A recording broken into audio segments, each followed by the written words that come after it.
सृष्टि के प्रारंभ में एक कमल गिरा था और जहां वह गिरा वहां बना धरती का सबसे पवित्र स्थान, जहां खुद सृष्टिकर्ता ब्रह्मा की पूजा होती है। पूरी दुनिया में बस एक ही जगह पर ब्रह्मा जी की पूजा होती है, पर क्या आप जानते हैं वो जगह कौन सी है?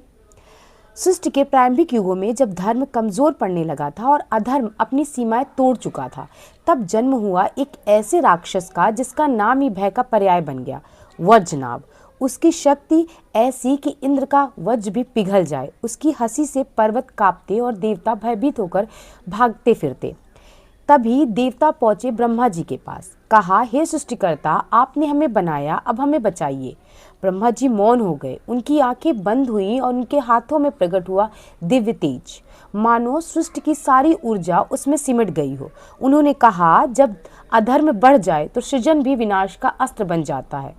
ब्रह्मा जी ने हाथ में कमल उठाया, वही कमल जिससे कभी जीवन उपजा था। उन्होंने कहा, आज यही कमल अधर्म के अंत का कारण बनेगा। उन्होंने कमल को अस्त्र की तरह फेंका, आकाश गूंज उठा, वज्रनाभ भस्म हो गया, धरती पर शांति लौट आई। लेकिन उसी क्षण वो कमल ब्रह्मा जी के हाथ से छूट गया। उसकी 3 पंखुड़ियां उड़ती हुई धरती पर गिरी। जहाँ पहली गिरी वहाँ जल फूटा, जहाँ दूसरी गिरी वहाँ झील बन गई, जहाँ तीसरी गिरी वहाँ से प्रकाश उठा। ब्रह्मा जी ने कहा, जहाँ मेरे हाथ से पुष्प गिरा वही स्थान पुष्कर कहलाएगा। पुष्प यानी फूल, कर यानी हाथ, और वहाँ बनी 3 झील, श्रेष्ठ पुष्कर, मध्य पुष्कर और कनिष्ठ पुष्कर। ब्रह्मा जी ने वहीं धर्म की पुण्य स्थापना के लिए एक भव्य यज्ञ का संकल्प लिया। देवता एकत्र हुए, अग्नि प्रज्वलित हुई और पुष्कर बन गया तीर्थराज, सभी तीर्थों का राजा। पर जब यज्ञ प्रारंभ होने वाला था तो सावित्री देवी समय पर नहीं पहुंची। मुहूर्त निकल न जाए इसलिए ब्रह्मा जी ने एक कन्या गायत्री को साथ बिठा लिया।